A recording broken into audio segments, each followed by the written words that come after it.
hello, and welcome to Fantasy Football Scouts Deadline Stream with me, Seb. And joining me this evening is the person who answers the question, who is the lead of my favourite pod? Who is my wildcard accomplice tonight? And most importantly, who got the assist? Tom, how you doing? Yeah, all good, all good. It's been a long week, and it's been a long 2 weeks actually. If you've been on wildcard, that's for sure. But yeah, certainly looking forward to the football returning, if only for 1 week, if only in a partial way. But yes, all good. Thank you very much for having me. Oh, great news. Yeah, you've been on wildcard since Gameweek 7, that long, long time ago, I believe. So Yeah, how's that been? Have you actually got any price rises out of it? uh, a few, but it's not been, the breakthrough that I expected. Really, I really wanted the wildcard last week. Into kind of a new template before everyone else got on the new template. And now I'm in the situation where, I'm hoping my meager gains and a few other bits and pieces go my way. But, it's been one of those things where obviously the rollover unprecedented, rest in peace your match and all that sort of thing. But yeah, it's one of those kind of random occurrences that kind of are just sometimes we're thrown in FPL and you've just got to roll with it and roll with it. I have maybe you guys will see my team in a minute. It's definitely really different to the initial sort of mild card that I played, Seb, rather than the Wildcard. wild card. Do you think Yeah. you've been bailed out a little bit of, maybe playing it when you not shouldn't have done, but maybe when you wouldn't have done otherwise?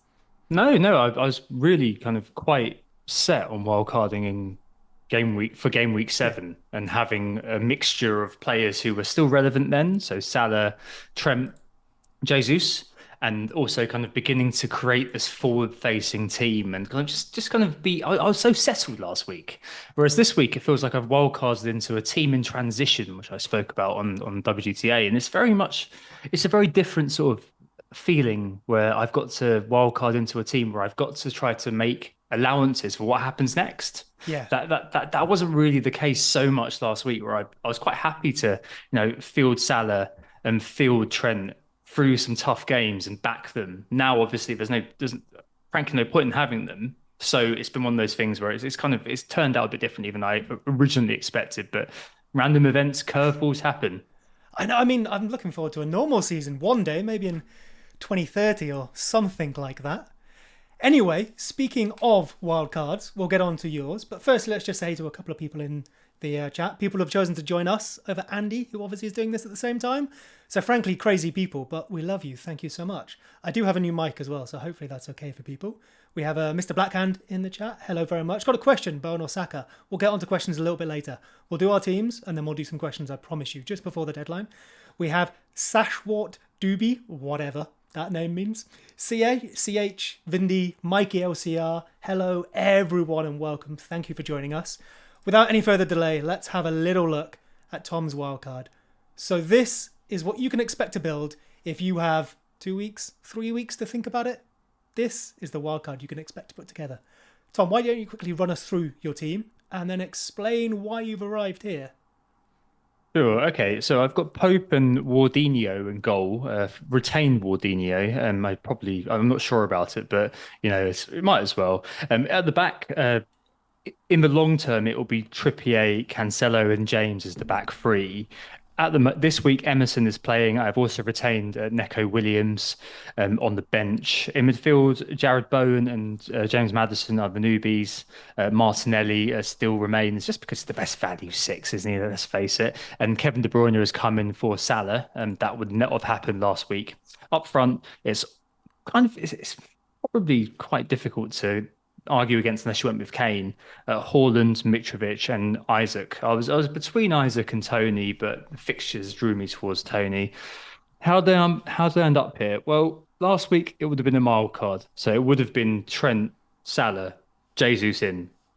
This week, I think it's one of those things where I've looked at what happens going forward, how I'm going to structure my team in the future, and also where the bets are going to go and how to make a team which frankly, this week is affordable, but in a few weeks won't be anymore. And I felt that I think the principal part of it is those two eights. It really felt like the start of the season a bit, Seb, when everyone was kind of looking at those 8 million midfielders and going, oh, there's so much value there. They're amazing. It's not really quite happened thus far.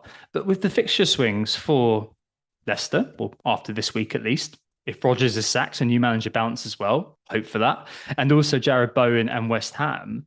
I just felt that having both of them in now and taking the bet that in the future they would start to really kick on, motor on, make that whole team unaffordable was worth it. So that's kind of where I've landed. I've got 0.7 million in the bank. So De Bruyne to Salah anytime is affordable. It's there.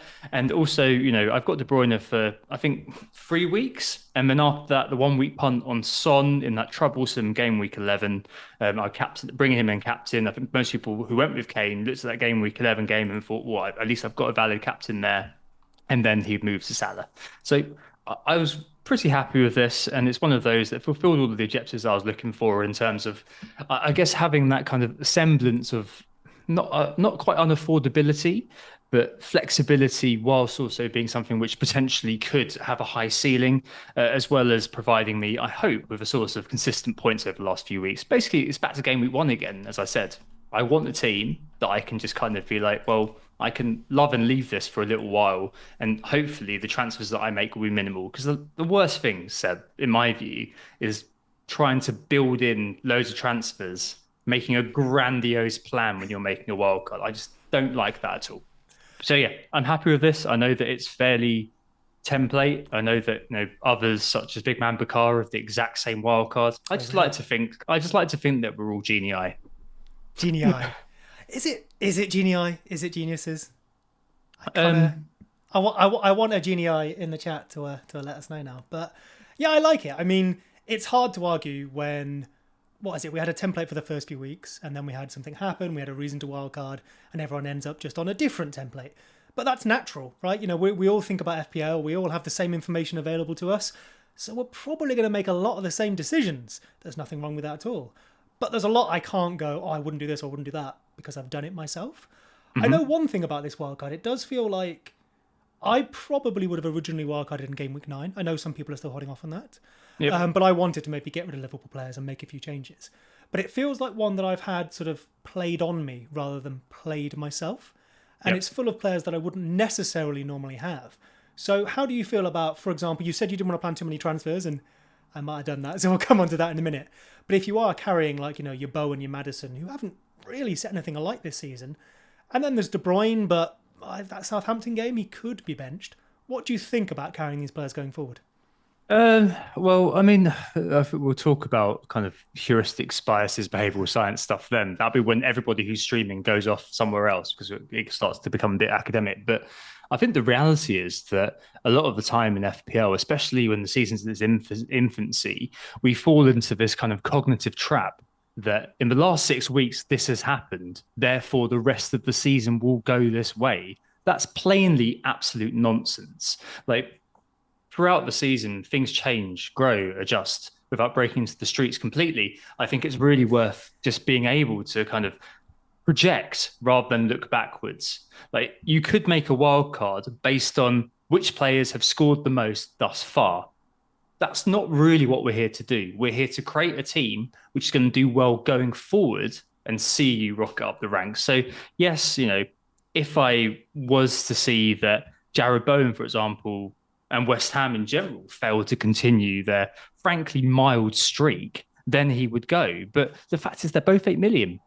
As with the 8 million starter players that many of us went with, I mean, obviously, Luis Diaz may have stayed in the team as well, but there's always going to be an alternative that presents itself, I think, in FPL. And with both of those players, 8 million, absolutely fine to carry them, see what happens. If it goes well, ideal scenario, I'm laughing. If not, then there's lots of different ways that I can jump off. Not probably the most aggressive, positive way of looking at it, but nonetheless, that's fine.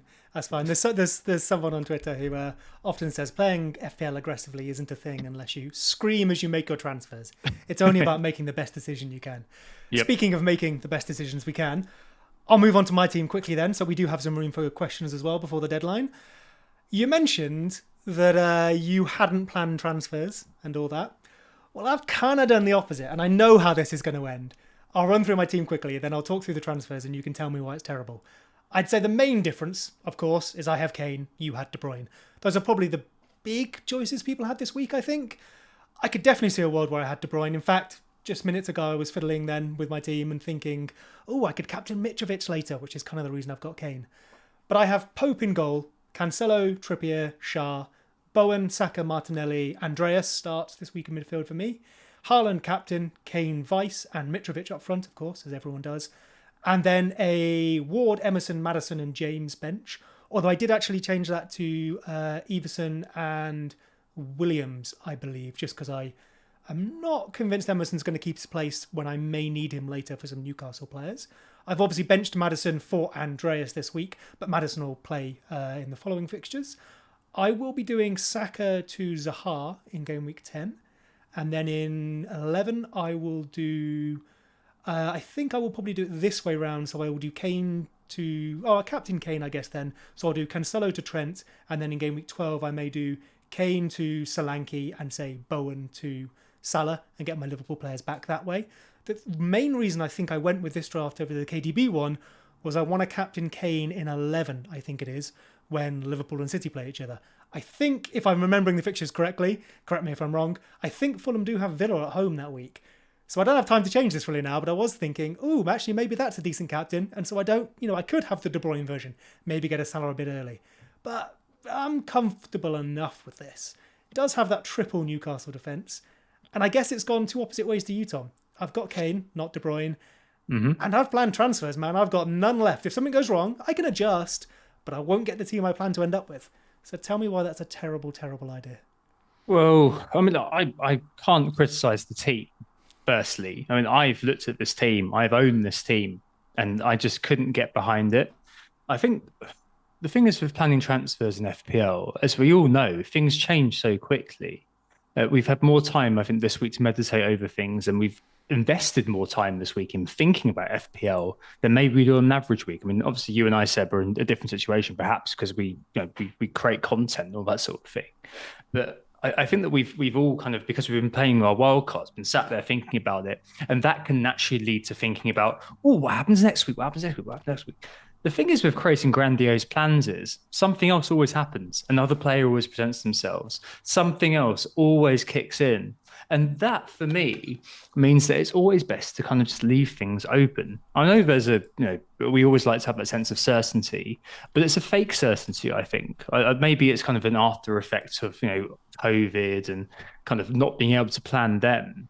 But I feel like I've just thrown off the shackles of thinking that way, just because it leads you into so many different sort of behavioral effects, which can impact your team and impacts your kind of ability to be objective. So, I mean, I don't mind any of what you said. I've got space to bring Zaha in.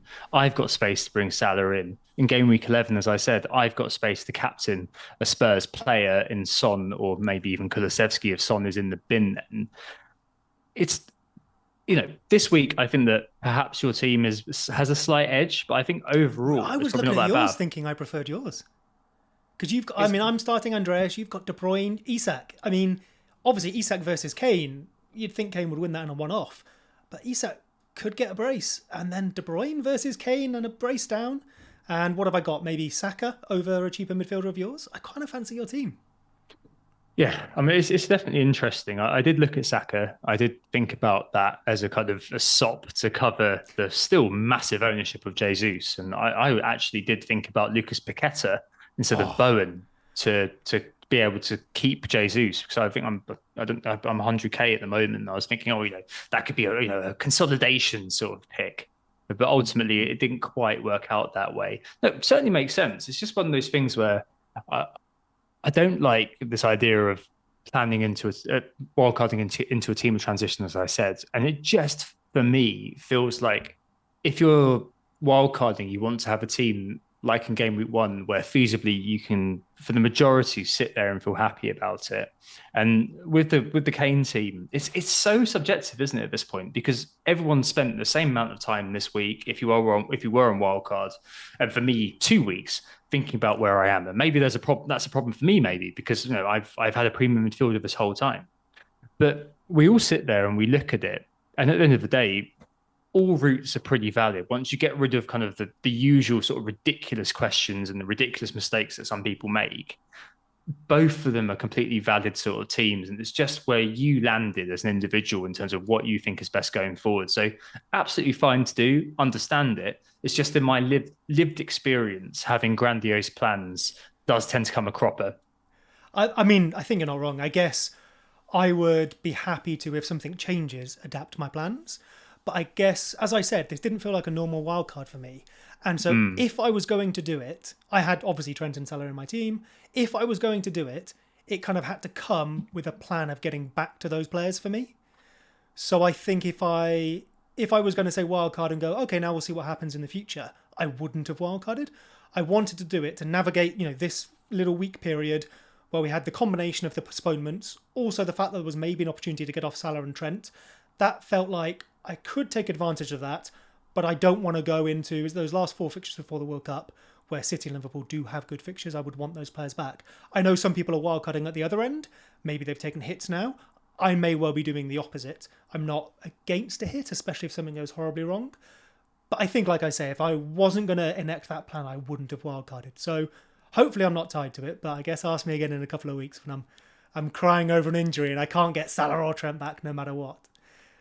Was yeah. there a moment when you looked at the freemium as coined by a certain yourself?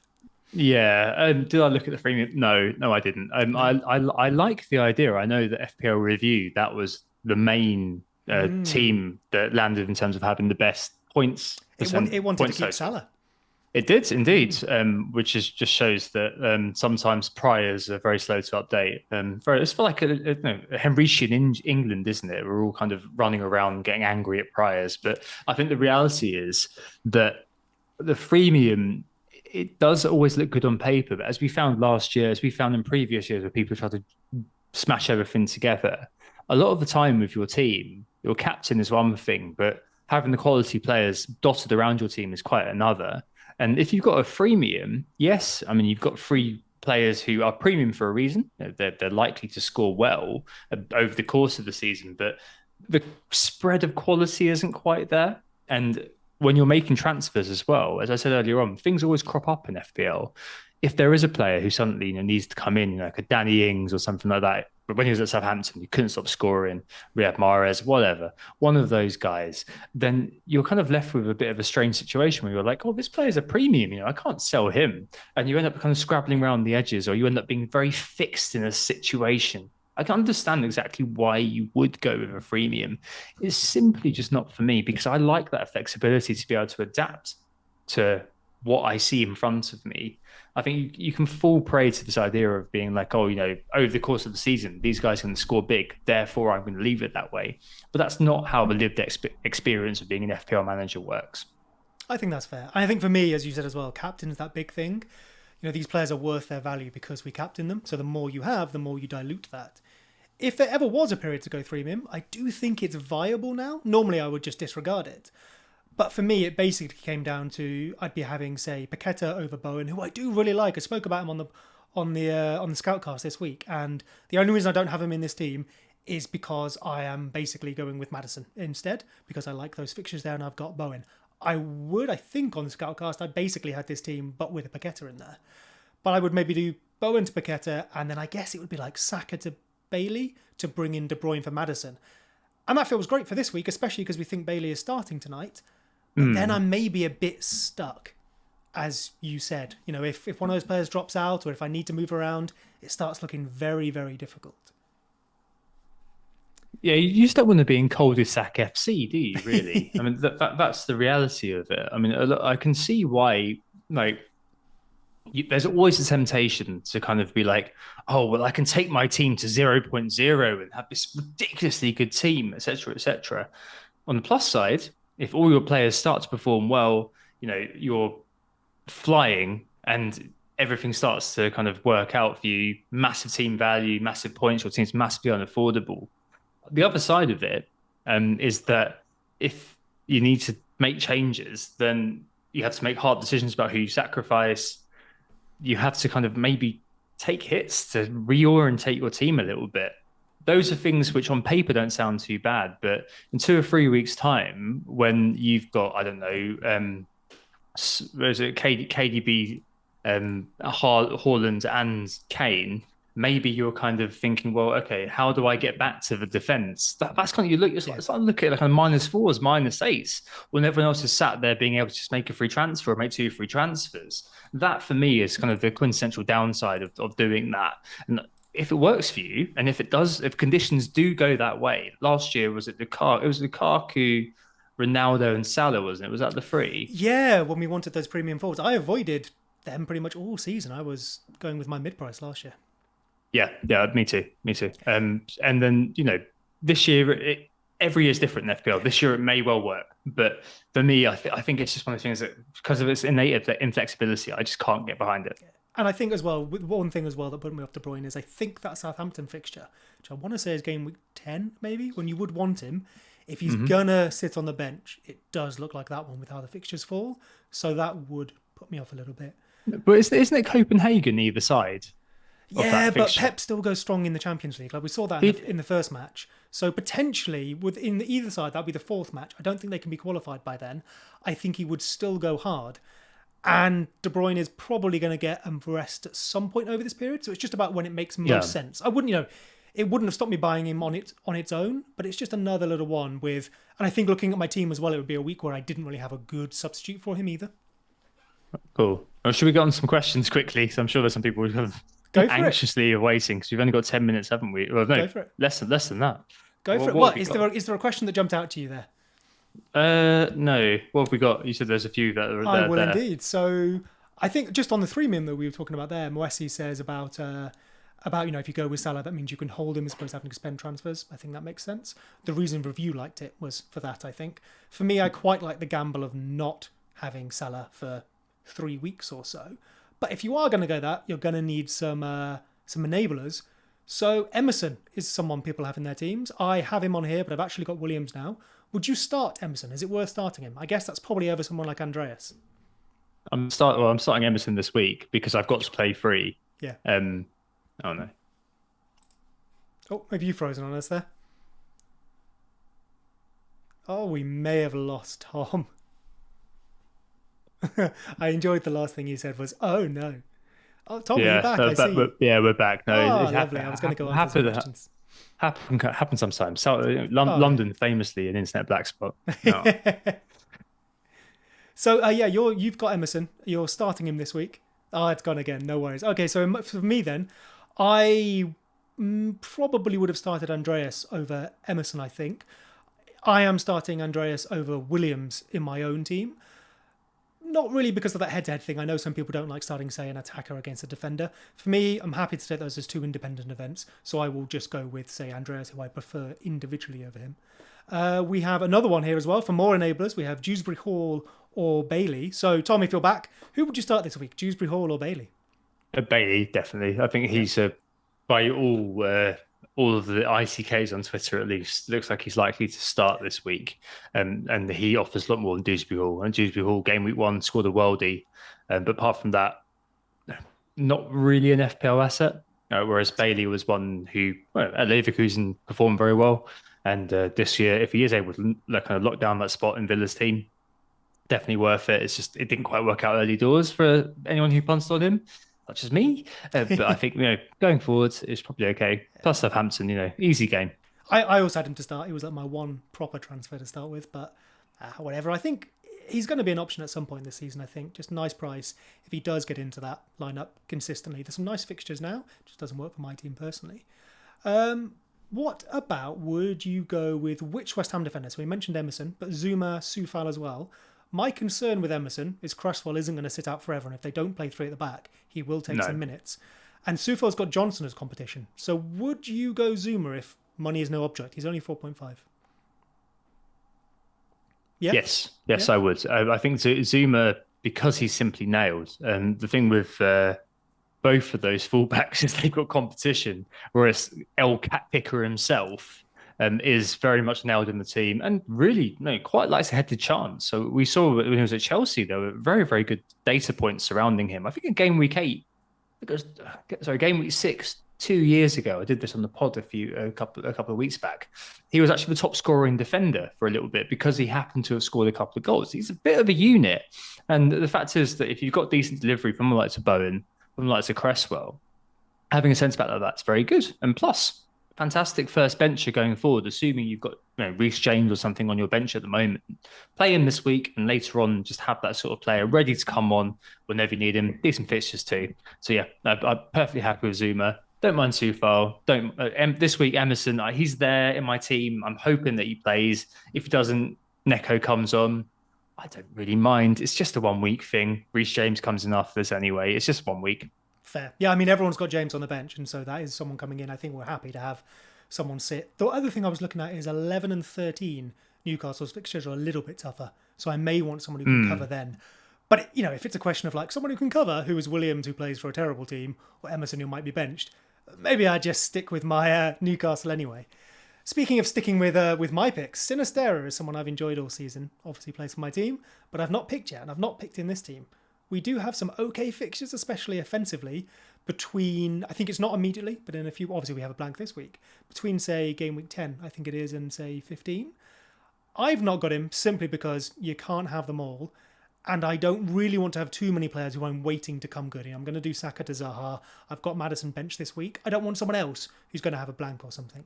But I would go there if I needed a transfer. What about you? Yeah, I mean, he is very high on the X-Lively data point. For those who don't know, that's a bit of a joke, but the reality is that to watch, he definitely is a very, very good descendant of Rafinha in your team, just because he's a very exciting player. Honestly, the reality is that there's no expected data on him because FBref and others don't cover the Dutch league. So instead, what I'm going to do is tell you about my Foot Manager save, where he was my my left winger for my all-conquering Everton team, won the quintuple, and that year he scored 32 goals and got 12 assists. So yeah, very good players in this era. But that's Foot Manager, and that's looking at kind of per game data on the Dutch league. But to the eye thus far, very exciting. I think Leeds have bought very well there, actually, and a player who is able to, long term, over the short term, his fixtures, over the short sort of term history, the date that he was pretty good. I think it was 12 goals and something like 8 or 9 assists last year. Before that, he was still sort of learning. He was from, I think it was once Coldas, one of those great, well-named teams in Colombia before. And yeah, very exciting to the eye. And one of those who'll probably do well outside of the limelight. He and Anthony, I think, are Man United. Similar in some ways. Sinistera did a lot better than Anthony. Right, we've got seconds before the deadline. So who would you captain, Kane or Haaland? Haaland. Fine, I'm on Haaland too, and I own both of them. I can see Kane. Maybe I just have that FOMO finally, having done Salah for so long. Salah. I believe the deadline has just come. So these are our teams locked in. I'll give you a little reminder of Tom's again. If we jump back to that, Tom has Pope, Emerson, Trippier, Cancelo, Bowen, Martinelli, Maddison, De Bruyne, Captain Haaland, obviously, Mitrovic and Isak. And then mine, very similar, of course, like many people's, it's been on the screen for a while. Pope, Cancelo, Trippier, Shah, Bowen, Saka, Martinelli, Andreas, Haaland, captain, Kane, vice-captain, and Mitrovic. And I already have FOMO over De Bruyne. I think we should take a little look at who's starting if we have that information yet. Oh no, it'll be in half an hour, won't it? Goodness me, that still gets me. That still gets me, that hour. Jumping the gun, man. I know, I'm too excited to know if Bailey starts and if I've made a horrible, horrible mistake. Okay, well, in the little while then, while we wait for the deadlines, I think we'll go up to the deadlines and up to the team sheet, and see who's starting.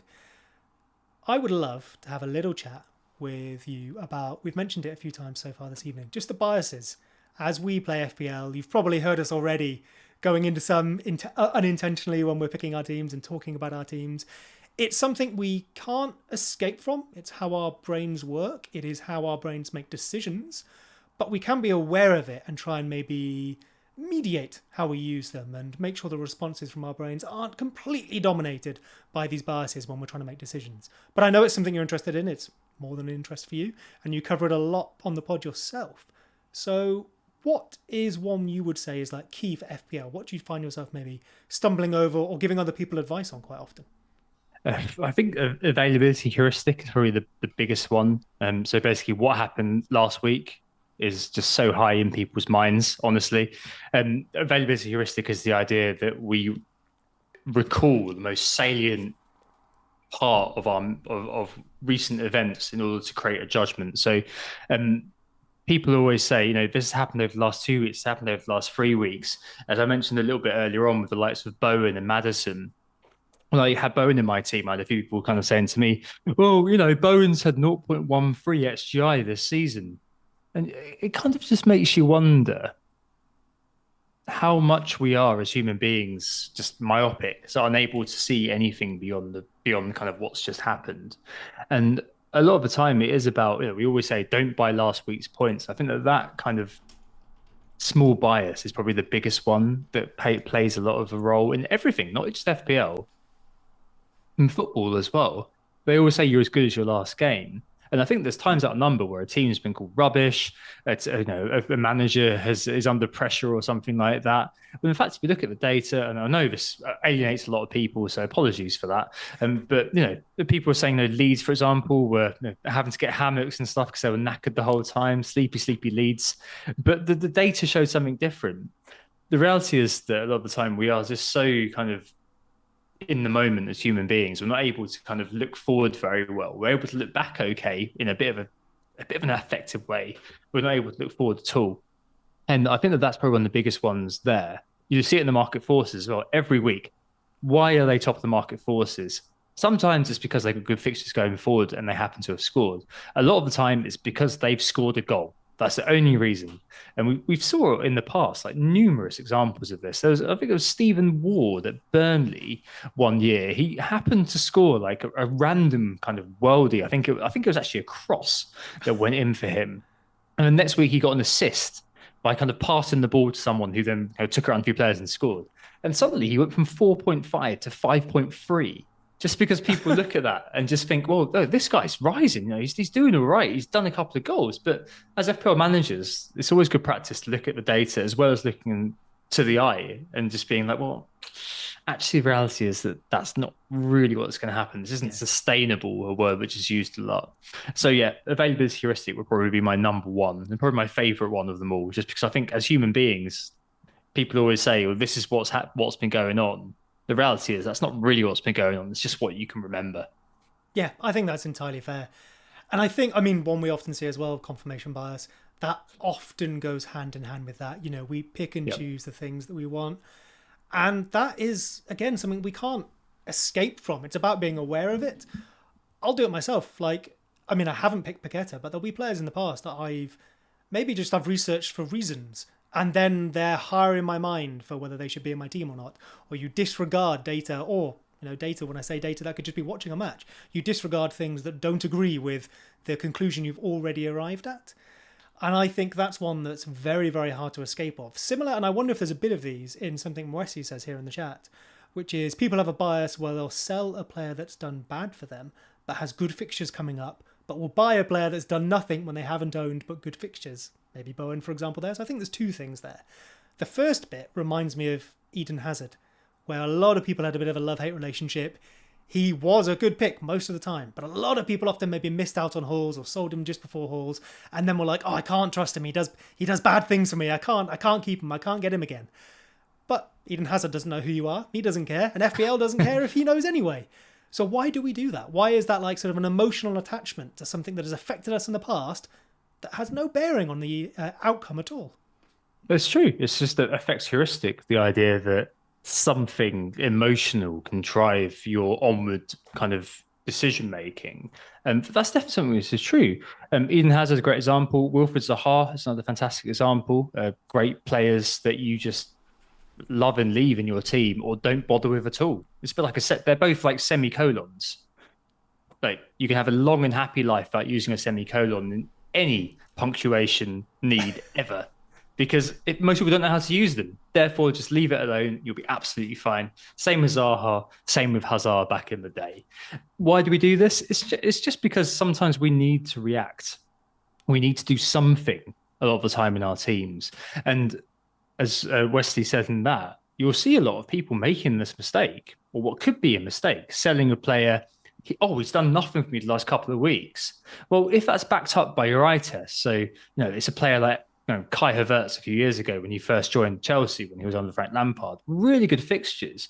Watched him play. Lampard didn't know what to do with him because he's Frank Lampard, and also in terms of how he was fitting into the system, and that was showed in data, it wasn't quite working. So that made a lot of sense to sell. But there are loads of players, like even Ivan Toney last year. Loads of people sold him just before the hat trick. I'm going to say against Burnley, just because he hadn't scored anything for any points for a couple of weeks. But to the data, he was still holding up, and to the eye, he was still in the middle of everything. It's just one of those things that kind of all fits together. So one of the players that I guess maybe comes into this conversation this season would be Mo Salah. You mentioned the priors earlier. Priors basically just means historical data, things we have already established, typically obviously stretching back further. It's how maybe someone who, I don't know, like Paqueta, for example. We don't have any experience of him in the Premier League, but I can look at his priors from Liga, and obviously I need to adjust that for the Premier League. But Salah, brilliant pick in the past, probably one of the best FPL players we've ever had. But this season, we've seen him, actually, funnily enough, when he was good, he didn't get any points. And then he wasn't good, he did get some points. But we know he can be a brilliant player on his day. We've seen lots of suggestions as to why maybe he's not as hot this year, or even since AFCON. AFCON being one of them. The contract, he's now signed that. Now Darwin is up front. Salah's wider. There's lots of reasons. Personally, and maybe I'm just a slow learner, I've got rid of Salah, but that's because of this opportunity with the fixtures. I will get him back. I captained him early in the season as well against Haaland, mostly a minutes thing. But I have enough faith that even if he's not, Salah breaking FPL Salah, he's still one of the best players. I guess, do you agree, firstly, or do you disagree? And then secondly, why do you think we're driven to these, what feel almost quite reactionary, but maybe it does turn out to be true? I'm not saying it isn't true. I mean, I completely agree with why you've removed Salah. I've done the same. And even if, I think last week I'd have kept him, and that's because of probably the status quo bias. You like what's familiar. Everyone does that. But as a great man once said, you can't dismiss that outcomes happen. And I think that that's definitely true in terms of Salah this season. He's not quite hit the heights of before, plethora of reasons, principally because I think they're missing Mane, and I think they're missing the fact that, noticeable against Ajax when they didn't have Nunez playing, they had Jota playing. It looks a bit more like Liverpool of old rather than with the target man. You've got Man City playing with the target man, or that's a very kind of broad brushstroke term, but you're playing with focal point of your team, probably more complete forward, I guess, Seb. But you're doing that. I mean, and Haaland's a poacher, I would argue in that terminology. Yeah, just because he's massive, well. but all he does is touch the ball when it goes in the net. I would as well. I think if we're going there, but like with Nunez, I think that Salah end up kind of hugging the touchline and things like that, and often things do change in FPL, as I've said before, and we can look at our priors or look at what we know, but what we know only helps us so much. A lot of the time, we have lots of information every game week, and that new information, we need to be able to update it and think about how that's going to look going forward. I still believe, of course, that given how things have been going with this sort of new setup, that the outcomes haven't been satisfactory. Therefore, I imagine that Klopp is going to go ahead and change stuff. And so I've still got Salah in my mind. So I would not have kept money in the bank for any other player than Mo Salah. And I do think that at times, the stats guys can be a bit slow. Oh, I'm a stat person, but I think kind of the hardcore stats guys can be a bit slow to just kind of think that this is a new world and maybe things have changed a little bit. Well, if nothing else, it's just because you want more data. You always want more data. You want to confirm your hypothesis. And so, I mean, obviously then there's the question of, if I observe something and go, oh, he's playing in this position or that position, and I jump on that information, I could be right. I also could be wrong. But I don't know if I was right or wrong because I made a good call or I got lucky. So, for example, like Potter at Brighton and now maybe at Chelsea. He's probably going to change how they play quite a lot. Mm-hmm. Depending on opposition, he will react in games. He's quite a reactive manager. And Sterling, left wing back, for example. That might not be the case going forward forever.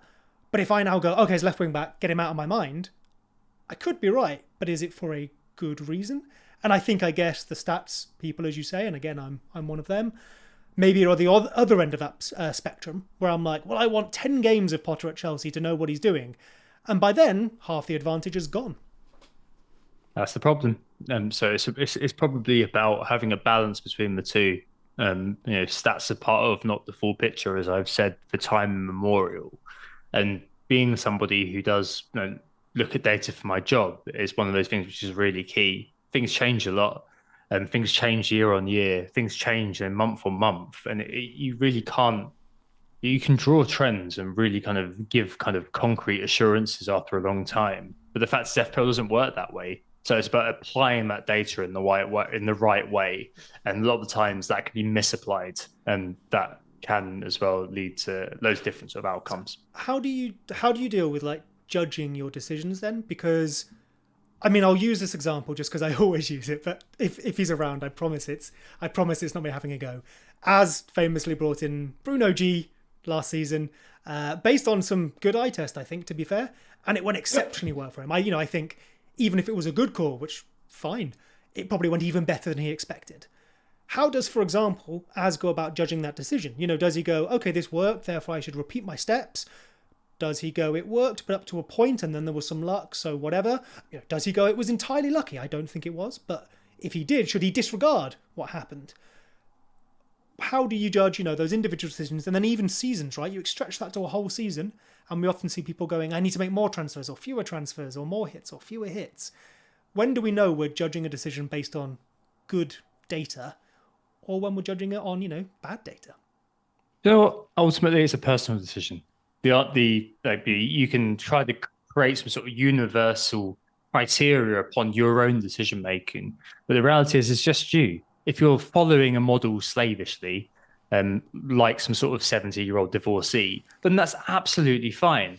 But the reality is, a lot of the time, as with that, you can look at it, and for me, it's not, was it a good or was it a bad decision? I feel like that's quite a basic thing to do without being derogatory. The better question to ask yourself is, am I happy with the decision I made? And that means your decision process, rather than the outcome, is more important. I'm all about the process being right. And Chaz definitely looked at, what had happened in very small amount of data. Obviously, the data fiends would have looked at the priors when he was at Lyon and just thought, hey, you know what? This is quite a defensively minded player. I'm sure that Chaz looked at what was going on with Newcastle and just said, well, actually, there's definitely an option here to go for a double game week.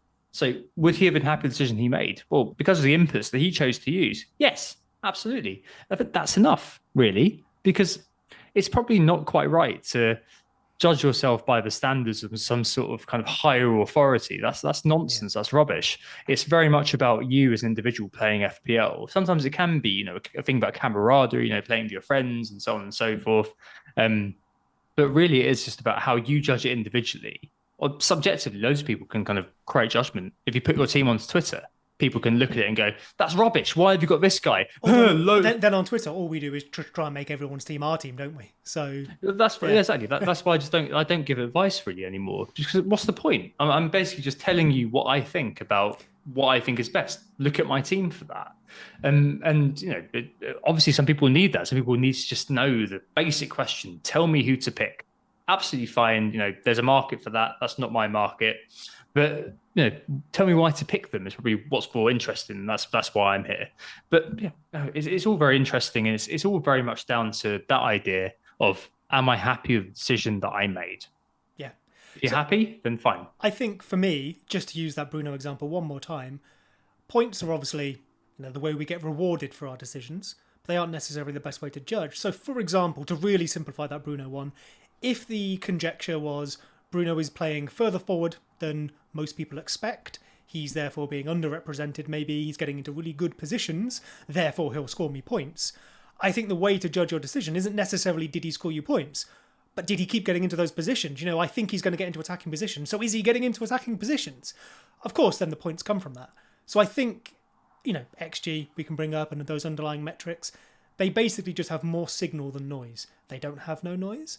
They just have more than, say, goals, points, things like that. And we know that that's a more robust way to make a decision going further into the future. At least for me, of course. And I Yeah. think this is a nice moment just to bring in as well. We spoke earlier about the models. There's a few popular ones. Scout have the Rate My Team. There's obviously Review. Mikael does one as well. Two of those models this week told me to get Salah or De Bruyne. I have neither of those players. So I'm probably going to be proven wrong. But for me at least, and I'd love to know how you do this in a moment, it's just a decision-making tool. You know, whether that's watching Match of the Day, whether that's reading articles, whether it's looking at the raw data, or whether it's using a model to crunch some of those things to help you. For me, what I want to do is I put my team in, and it'll help generate ideas, I guess, to get me started. But it'll also verify what I've done. So it'll tell me if I'm entirely insane or not. So if I put my team in and it says, this is the 250th most optimal team, I've probably done something silly. If it says it's fifth, fine. The model isn't perfect. There's enough uncertainty there for me to maybe go away from it a little bit. And that's what I've done this week. What about you? Where do you bring this into your decision making? Whether it's models or whether it's watching Match of the Day, is there anything you sort of subscribe to, and how do you use it to make your decisions? I think it's always very easy to lose what your opinion is in the plethora of influences that are out there. You've got noise from social media. You've got models and people shouting very loudly about them. You've got content creators. And I think what's really important is to kind of have your own hypotheses and have your own thoughts about what you think is right, what you think is best, what you think you need to do. Because at the end of the day, like there are periods, especially at the start of this season, when you've got your team and everybody else seems to also own your team. But there's also going to be periods where suddenly you think a player is very good. And I was saying at the start of the season, people are like, oh, it's so boring. Oh, it was going to be this way for the rest of the year. I mean, obviously, it's taken the Queen's death to do that. May she rest in peace. But at the end of the day, like, you always can come to a period like this where things fragment, diverge. And I think it's about having kind of all of those inputs and treating them as kind of inputs, which at the end of the day you're open to having your opinion. It's like, strong opinions loosely held, as a friend of ours, Neil Murray, used to say. And I think that's definitely the best way of looking at it. I really do. It's because the models say one thing, but being a slave to a model is just ridiculous, because at the end of the day, they're going to give you suboptimal outcomes, or at least ones you're not happy with. If you're not happy with them, and the models are just a probability distribution. Now, the way I really enjoy not just FPL, but basically anything, decision making. We always use flipping a coin as that example, but rolling a die is probably better because there's more than just two outcomes. It's not binary. The idea is you want to roll a 6 every time you possibly can. Now, let's assume it's a fair die. You have a 1 in 6 chance of that. So it would be silly to assume anything else. Now, we know, of course, football is more complicated, etc., etc. This isn't to say that, scoring a goal is just a random chance. That die is loaded. We know it's loaded. Sometimes we don't. Your goal really in FPL is to load the die in your favour as much as possible. Sometimes Charlie Adam will score from the halfway line. You can't possibly predict that. Or, if you can predict it, you can't predict when. You might say that'll work 1 in 1,000 times. Well, when is the 1 in 1,000? So what we do is we pick Haaland, because right now he has 1,000 in 1,000 chance of scoring, apparently. Or, let's call it 999. There is a world where he won't score, but it seems very unlikely. Your job is basically just to give yourself the best chance of points. Of course, there's the effective ownership conversation, and it's PvP. Maybe that's one for another day. That does basically come into it, but for me, that's kind of risk management. But that line of thinking, alongside then something like a model where it just sort of helps me rationalize, I think doesn't only just help me make decisions in FPL, but does something that is important, especially as real life gets in the way, and we use FPL for an escape and then it goes badly and it's not an escape, it's made things worse. If I can not at all offload my decision making to a model, but if I can go, look, I made this call and I didn't just randomly pluck it out of a hat, or go with my gut or whatever that is. Gut is a valid decision making process, but it's not for me. I went with what is a process that I trust and will use again and I know is robust. If it doesn't work out one time, hopefully it doesn't affect me too much, because I go, well, that's just, for you to use that word, variance. It's not my fault, as it were. I have a good process. What about you? Is there anything like that sort of helps you through those weekends that are disasters, and maybe chills you out on the weekends that go very well? I've just accepted that a lot of the time things don't go your way. I mean, that's just life, as you get older. So feel like an old man, but as you get older, you just learn. Things don't always go the way you want them to, and you've got to be after a while. You kind of just don't get annoyed at it. It's just a game at the end of the day. Like you've got all of these different supports that can help you going forward, the guardrails, things like content creators, things like models, whatever, whatever, whatever. But it's just a game, and there's definitely work. It's definitely kind of if you look at football in general, think about football in general. The reason we love it is not because it's predictable and rubbish. It's because it's interesting and things happen that we can't anticipate. Like at the end of the day, the things which are most noteworthy are the things which are completely unexpected. Think about oddly, even though I'm not a United fan, I'm thinking about Wayne Rooney scoring an overhead kick against Man City there. Came off his shin. Came off his shin. But you know what I mean? Like, those things don't happen all the time. And those moments are why we watch football. And fantasy football is kind of like a parasite on that. And we're trying to judge what's going to happen and bet about effectively. I don't like personally think betting's a good thing, but like it's a methadone for that. We're kind of trying to see what happens in terms of, what we predict is going to go on.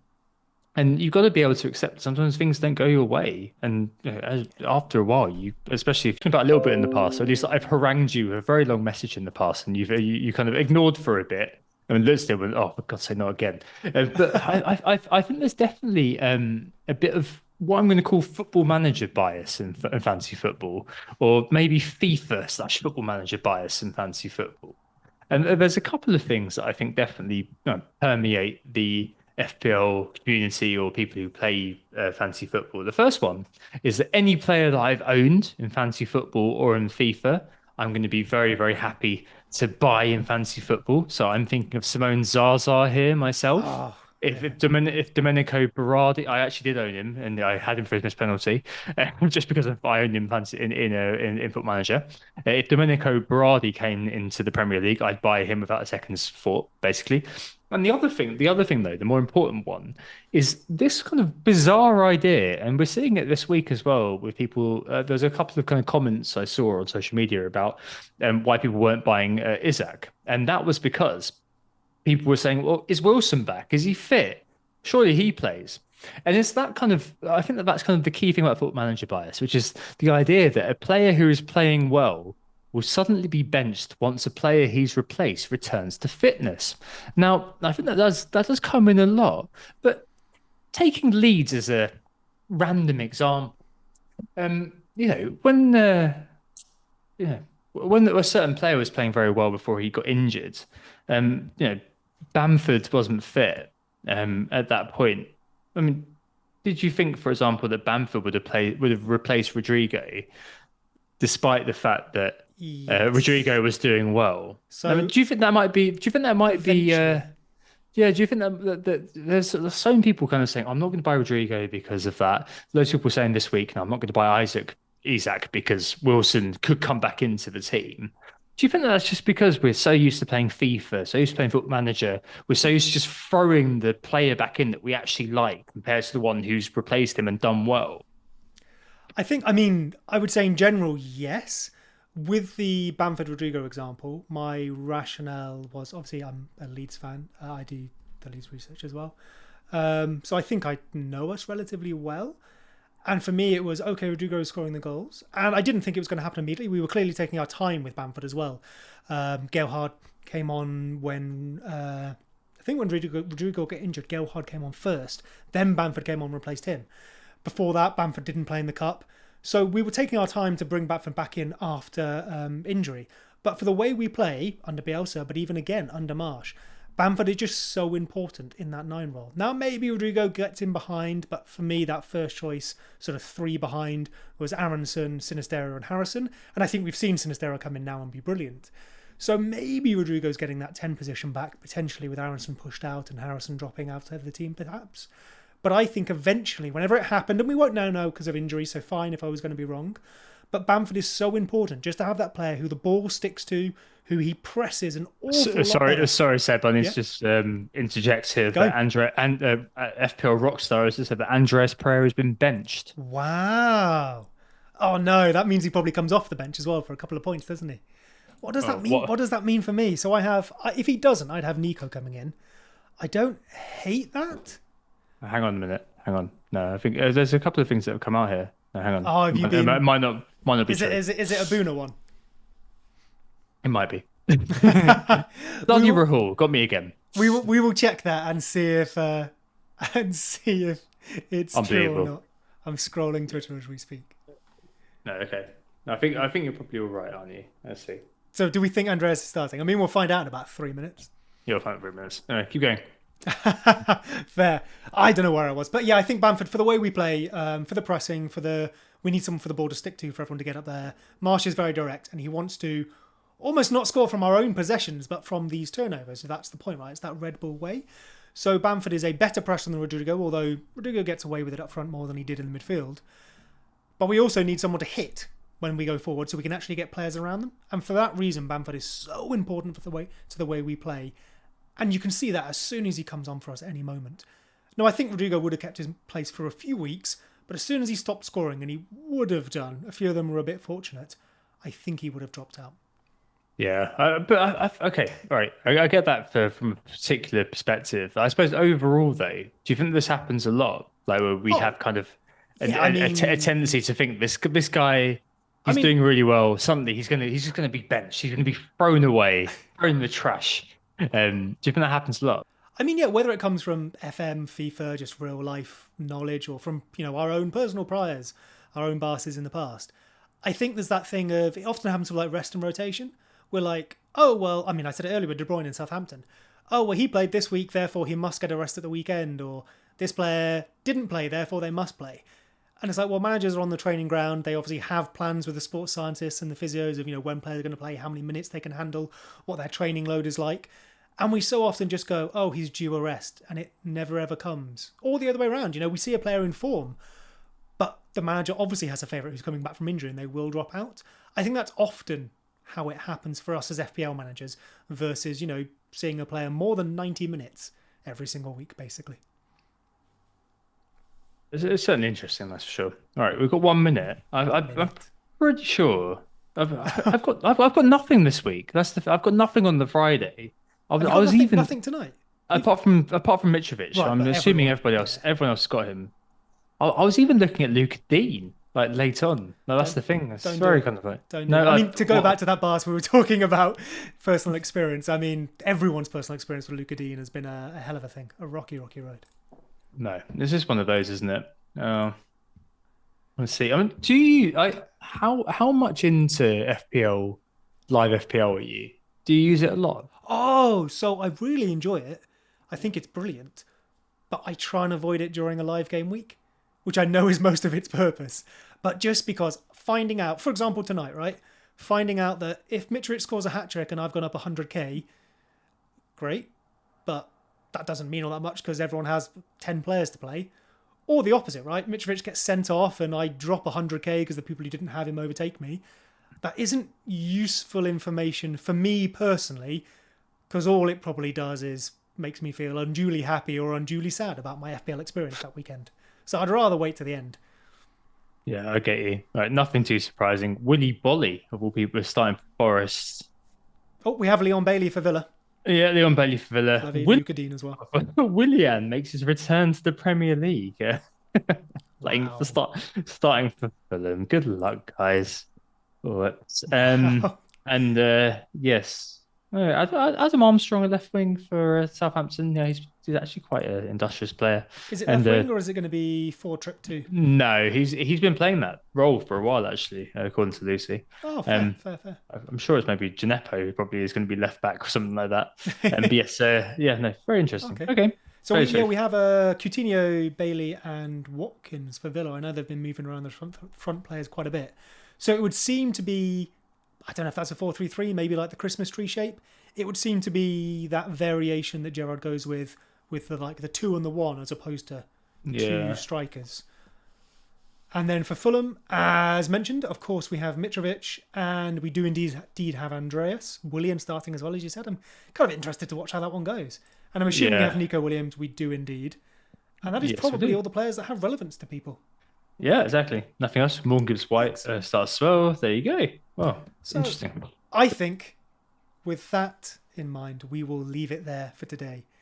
I wish everyone the absolute best of luck, yourself included, Tom. Although I have noticed how you're like 150k ahead of me. So I wish you like luck, but maybe not too much. You know, joy and happiness as long as mine is more than yours. Yeah, PvP is FPL. And same for everyone in the chat. Thank you so much for joining us.